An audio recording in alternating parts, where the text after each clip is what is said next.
নমস্কার বন্ধুরা, আজ আমি চলে এসেছি আজকের নতুন একটা রেসিপি নিয়ে। আজকের ভাজবো আলু পোস্ত ভাজা বা পোস্ত আলু ভাজা। এটা যেমন ইচ্ছাভাবে বলা যেতে পারে, পোস্ত আলু ভাজা কিংবা আলু পোস্ত ভাজা, যাই হোক। যা যা নিয়েছি সেগুলো হলো আলুগুলোকে ভালো করে কেটে খোলা ছাড়িয়ে ধুয়ে পরিষ্কার করে এখানে রেখে দিয়েছি, ঠিক এই রকমভাবে, এই রকম ছোট্ট ছোট্ট এরকম করে করে সব পুরো এইরকম করে আমি রেখে দিয়েছি, একদম পরিষ্কার করে রেখে দিয়েছি এগুলো। তারপরে এখানে নিয়েছি পরিমাণ মতো পোস্ত, কিছুটা ভাজার সময় দেব, কিছুটা গার্নিশিংয়ের সময় দেব। এখানে নিয়েছি কালো জিরে আর শুকনো লঙ্কা। আপনাদের যদি কাঁচা লঙ্কা থাকে, কাঁচা লঙ্কা অবশ্যই দিতে পারেন, কোনো অসুবিধা নেই। কাঁচা পাকা লঙ্কা মিলিয়ে মিশিয়েও দিতে পারেন, আবার শুকনো লঙ্কাও ব্যবহার করতে পারেন। তবে কালো জিরে দিলে পোস্তর সঙ্গে আরেকটু ভালো বেশি টেস্ট হয়, তাই আমি এখানে কালো জিরে ব্যবহার করেছি। আর এইখানে নিয়েছি পরিমাণ মতো লবণ এবং হলুদ।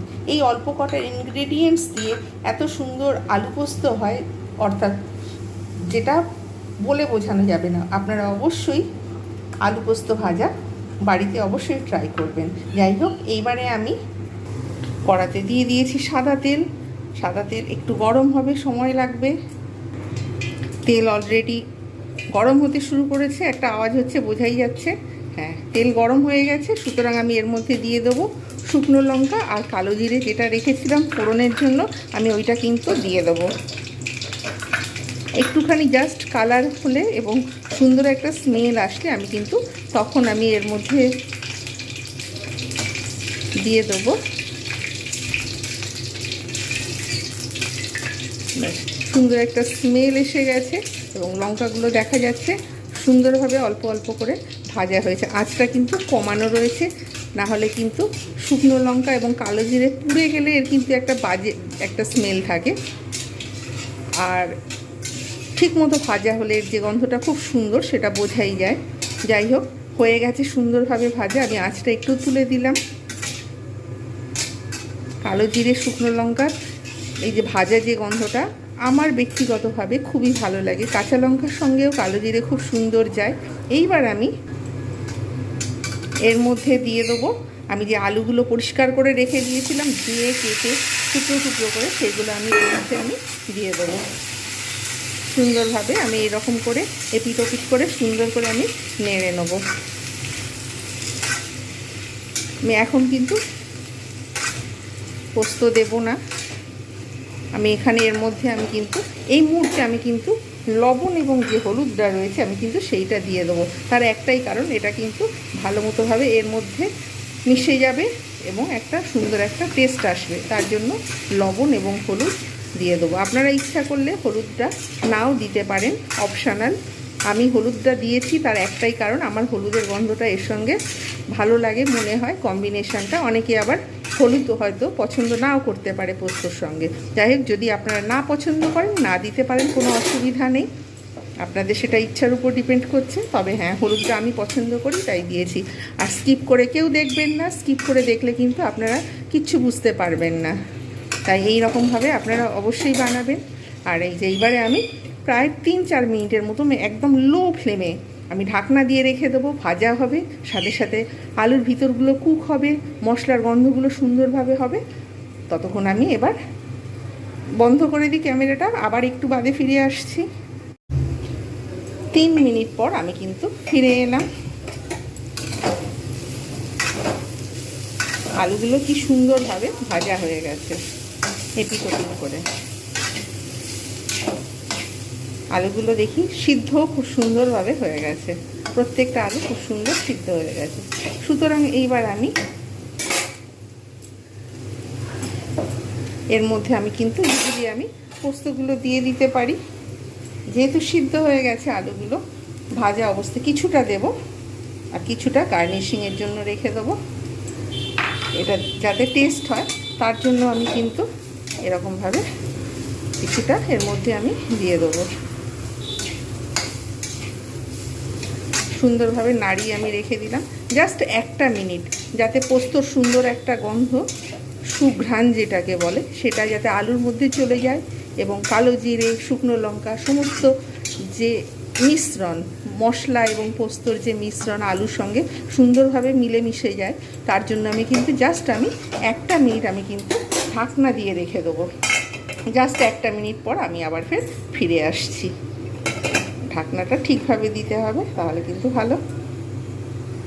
জাস্ট আমি 1 মিনিট পর ফিরে এলাম, দেখলাম সুন্দরভাবে ভাজা হয়ে গেছে, একটা সুঘ্রাণ বেরিয়েছে। ব্যাস, এবার আমি গার্নিশ করব পোস্ত দিয়ে। তৈরি হয়ে গেল পোস্ত আলু ভাজা। আপনারা অবশ্যই বাড়িতে এইভাবে বানান। এবার আমি যে পোস্তটা ছিল সেইটা দিয়ে আমি একটু গার্নিশিং করব সুন্দরভাবে। আলুটাকে কিন্তু ফ্রাই করে নিতে হবে, না হলে কিন্তু এত সুন্দর একটা টেস্ট আসবে না। আমি যেভাবে তৈরি করেছি ঠিক এইভাবে বানাবেন, তাহলে কিন্তু অনেক ভালো লাগবে। প্রত্যেকে অবশ্যই এইভাবে ট্রাই করবেন বাড়িতে। আলু পোস্ত বা পোস্ত আলু ভাজা, যাই হোক যেভাবে বলবেন। ভিডিওটা ভালো লাগলে লাইক, কমেন্ট, শেয়ার এবং সাবস্ক্রাইব করতে ভুলবেন না। নেক্সট টাইম আমি আরও একটা নতুন রান্নার ভিডিও নিয়ে উপস্থিত হব। প্রত্যেকে ভালো থাকবেন, সুস্থ থাকবেন। আর এতক্ষণ আমার সঙ্গে থাকার জন্য আমার তরফ থেকে অশেষ ধন্যবাদ।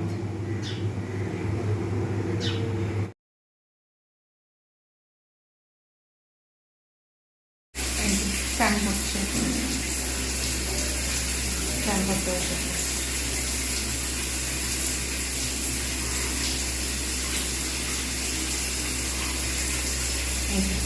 আরেকজন নিচে বসে চান করছে, আরেকজন চুপচাপ চান করছে, আরেকজন নিচে গা ফিরে এরকম দুজনেই চান করছে। এই একজন উপরে আর একজন নিচে, একসঙ্গে একটা খাঁচার উপরে আরেকটা খাঁচা রেখে দেওয়া হয়েছে। দুজনে বসে বসে চান, খুব খুশি খুশি হয়ে চান করছে।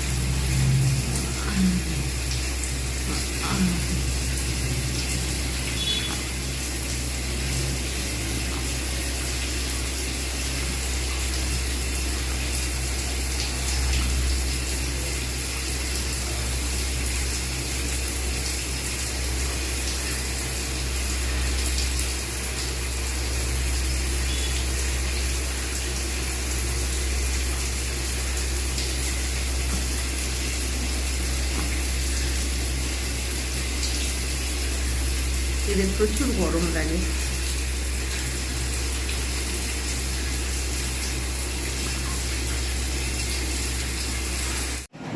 ওদের পাশে দিয়ে দুর্গা ঠাকুর যাচ্ছে, আজকের বিসর্জনের পালা। এতদিন ছিল, আজকের দুর্গা ঠাকুর বিসর্জন।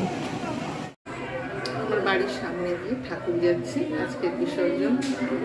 কদিন আগে এসেছিল, আজকের বিসর্জন। মনটা খারাপ লাগছে, কিন্তু বছরে একবার তো হয় এই দুর্গা ঠাকুর পুজো, সুতরাং এটা মেনে নিতেই হবে। চলে যাচ্ছে।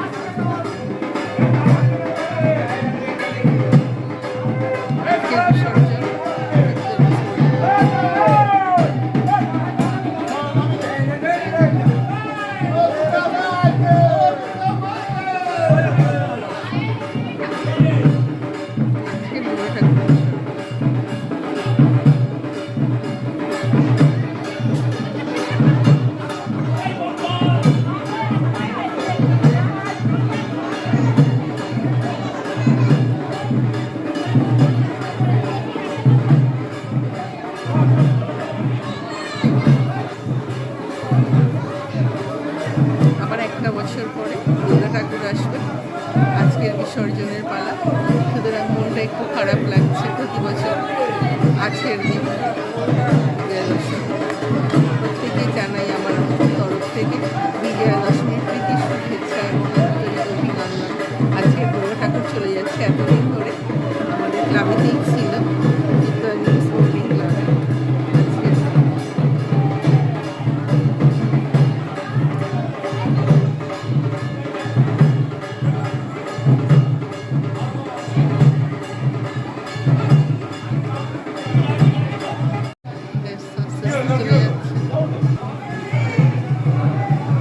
চারিদিকে লাইট, যার জন্য ঠিকঠাক আসছে না। সাদা দুর্গা ঠাকুর এবছর ডাকের সাজ হয়েছে।